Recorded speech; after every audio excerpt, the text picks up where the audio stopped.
कहना ये question of police department मर्यादार कथा स्वच्छतार कथा उत्तरदायित्वर कथा आपण चार दिन बूम धरी बोलूँ कौट देखा कथा हबू सब बेसी खोजी बाहर करवा दरकार सांबादिक मैंने पाइले कि जदि आम बदल कौ चेयर बसुँच कौ ऑफिस बसुँच आप खोजी बाहर कले जदि भारतीय जनता पार्टी कर्मी हिसाब से कम कर से प्रोटेक्शन दौथे जहाँ आम अनुमान करुचु जे पुलिस डिपार्टमेंट रे समस्त गोटे ब्राकेट रखा चाहूना किछि व्यक्ति अछंती जो माने बीजेपी रो कर्मी भली काम करुछनी तुम्हें पुलिस तुम ऊपर लोकंकर भरोसा अच्छी विश्वास अच्छी आईन श्रृंखला रक्षा करिया तुमर कर्तव्य तुम्हें जदि काम कर बीजेपी रो कर्मी को इशारा रे एवं तुम्हें निजर प्रमाण देव आम बीजेपी रो सब बड़ कर्मी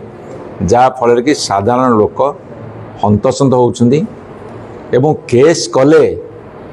एवं जा ना केस हम ताकू से माने कहउछंदी बीजेपी रो गोटे कर्मी आमको कहब ताले हम तुमको छाड़बू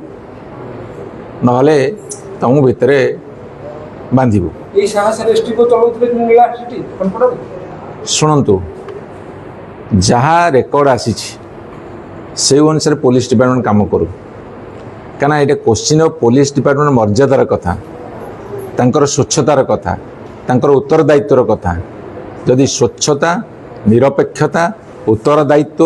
एवं पुलिस डिपार्टमेंट सम्मान से माने न रखिए आठ बड़ी दुर्भाग्यर कथा किछि हब ना ओडिसा कौन एक्शन है कौटी बसुँच आसिक जदि बदल गला से कौ सीट्रे बसुँच आप सांबादिक मैंने खोजिक पाइले आप सांबादिक खोजिक पाइले आपण चार दिन बूम धरी बोलूँ कौट देखा कथा हबू सब बेसी खोजी बाहर करवा दरकार सांबादिक मैंने पाइले कि जदि आम बदल कौ चेयर बसुँच कौ ऑफिस बसुँच आप खोजी बाहर कले एक्शन कहीं कार्यानुष्ठान कहीं शुणु कथा हूँ जी आईन रक्षक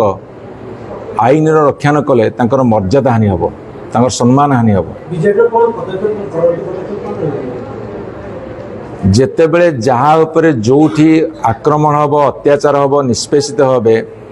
एवं तांको उपरे महिला जदि किए कौन सी कारण अघटन घटाऊथिबो तांको विरुद्ध रे कार्यानुष्ठान नहला पर्यंत बिजु जनता दल निरंतर भाव में लड़ाई जारी रखिबो छत्र छाया तल अछंती एबे मध्ये किछि कहा जाउछि जे छत्र छाया तल रहिछन जहाँ फल कि डिपार्टमेंट पुलिस ताको ऊपर कार्यानुष्ठान बहनी अनुमान करछन से हाँ जदि भारतीय जनता पार्टी कर्मी हिसाब से कम कर से प्रोटेक्शन दौथे ये क्वेश्चन ऑफ पुलिस डिपार्टमेंट जी कहते आम जी दोष कर शास्ति देवु ताको शास्ति दे नदेवे ताले पुलिस डिपार्टमेंट तार स्वच्छता हरैला तार सम्मान हरैला बर्तमान पुलिस डिपार्टमेंट बर्तमान स्वच्छता सम्मान इज्जत एवं तार उत्तरदायित्वर प्रश्न आसला सारा ओडिशार पुलिस नयागढ़ पुलिस कार्यानुष्ठान न नब नयागढ़ पुलिस यदि कार्यानुष्ठान न नब ताले समग्र पुलिस डिपार्टमेंट बदनाम हो कहीं पुलिस डिपार्टमेंट एबे भी किसी भल लोक अच्छा समस्ते बदनाम नहंतु एसपी कहले आम रेकमेंड करिचु तांको विरुद्ध रे डिपार्टमेंट प्रोसीडिंग होवापे एवं जहाँ कार्यानुष्ठान होवापे तेणु एसपी को कहले आम रेकमेंड करिचु देखिया कोन एक्शन निया जाउछ परवर्ती कार्यक्रम कंदे एक्शन न नियंत्रण कोन प्रकार आम विश्वास करूँ पुलिस मैंने एक्शन नब एक्शन न जनसाधारण तार उचित जवाब देवे एसपी कहले से डीजी पाखक पठे एक्शन ने कहते जेहेतु से एसटीपी रैंक डीजी ही एक्शन नहीं पारे बोली से एग्नेस्ट प्रोसीडिंग कर आवश्यकता रही इमिडिएटली सस्पेंशन डिसमिसाल हबार आवश्यकता से रही ये कथा को आम कहीकि जाइए ता संगे संगे आप देखुवे दसपल्ला निर्वाचन मंडली दसपल्ला थाना किछि दिन तले तांकर जे कि बीजेपी दलर जे कि विधायक प्रार्थी होते राघव मल्लिक जो भली भाव में जड़े जैनिक महिला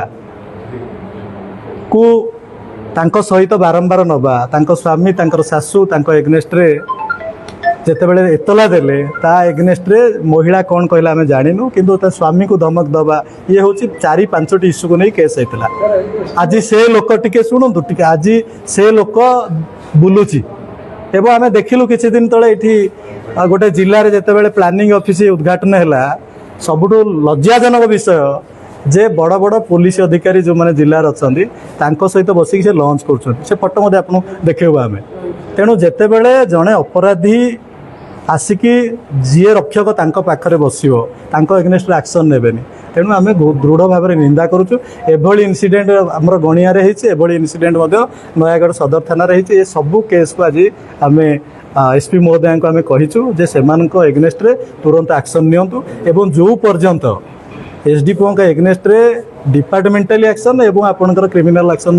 ତାଙ୍କ ନିଆ ହେଇନାହିଁ, ସେ ପର୍ଯ୍ୟନ୍ତ ବିଜୁ ଜନତା ଦଳ ନିଶ୍ଚିତ ଭାବରେ ଏହି କଥାକୁ ନେଇକି ରାଜରାସ୍ତାକୁ ଯିବ। ସମୟ ପାଇଲେ ଆମେ ମଧ୍ୟ ଡିଜିଙ୍କୁ ମଧ୍ୟ ଦେଖା କରିବୁ ଏବଂ ରାଜରାସ୍ତାକୁ ଆସିବୁ। ସେ କଥା ଉପରେ ତ ଆମେ କିଛି କହିବାନି। ମୁଁ ଯେଉଁ କଥା କହିଲି ଯେ ଆମର ଦାୟିତ୍ୱ, ଜଣେ କିଏ ନିଖୋଜ ହେଇଗଲେ ଯେ ତାର ସିଏ ଆଡ଼ୁଆଡ଼ୁରୁ ପଳେଇଗଲା ସେୟା ନୁହଁ। ଆମେ ପୋଲିସର ଯେଉଁ କାର୍ଯ୍ୟକ୍ରମ ଉପରେ ଆମେ ତ ହସ୍ତକ୍ଷେପ କରିବାନି। ଆମେ ନିଶ୍ଚିତ ଭାବରେ ଆଶାବାଦୀ ଯେ ତାଙ୍କୁ ତାଙ୍କ ଏଗନେଷ୍ଟରେ ଦୃଢ଼ ଭାବରେ ବିଏନ୍ଏସ୍ ଯେଉଁ ରହିଛି ଆମର ନ୍ୟାୟ ସଂହିତା ଅଛି ତା ଏଗନେଷ୍ଟରେ ସେଇ ନିୟମ ଅନୁସାରେ ନିଅନ୍ତୁ। ତା ସଙ୍ଗେ ସଙ୍ଗେ ଆମର ଯେଉଁ ସିସିଏ ରୁଲ୍ ରହିଛି ଡିପାର୍ଟମେଣ୍ଟାଲ ପ୍ରୋସିଡିଂ ମଧ୍ୟ ମେଜର ପେନାଲ୍ଟି ପ୍ରୋସିଡିଂ ତାଙ୍କ ଏଗନେଷ୍ଟ ମଧ୍ୟ କରାଯାଉ, ସେ କଥାକୁ ମଧ୍ୟ ଆମେ କହୁ। ଏସ୍ପି କ'ଣ ପ୍ରତିଶୋଧ ଦେଲେ କହିଲେ ଯେ ନାଇଁ ନିଶ୍ଚିତ ଭାବରେ ଆମେ ଏ କଥାକୁ ଏସ୍ପି ମହୋଦୟା ଜଣାଇ ଦେଇଛନ୍ତି ଡିଜିଙ୍କୁ ଏବଂ ଡିଜିଙ୍କଠୁ ନିର୍ଦ୍ଦେଶ ହେଲା ପରେ ଯାହା କିଛି ଆକ୍ସନ୍ ନେବେ ବୋଲି। ସେ କଥା ଆପଣମାନେ ନିଜେ ଜାଣିଛନ୍ତି ଯେ ସେ କେଉଁଭଳି ଭାବରେ ତାଙ୍କର କାର୍ଯ୍ୟଶୈଳୀ ଥାଏ, ଯେଉଁଟା ତାଙ୍କର ବିଧି ଭିତରେ ରହିକି ନିଜର ସର୍କଲ ଭିତରେ ରହିକି ଅଧିକାରୀ ଜଣେ ପୋଲିସ ଅଧିକାରୀ ରହିକି କାମ କରିବା ବାହାରକୁ ବହୁତ ସେ ଯାଇଥିଲେ ଆଗରୁ ଏବଂ ଯେଉଁଟାକି ତାର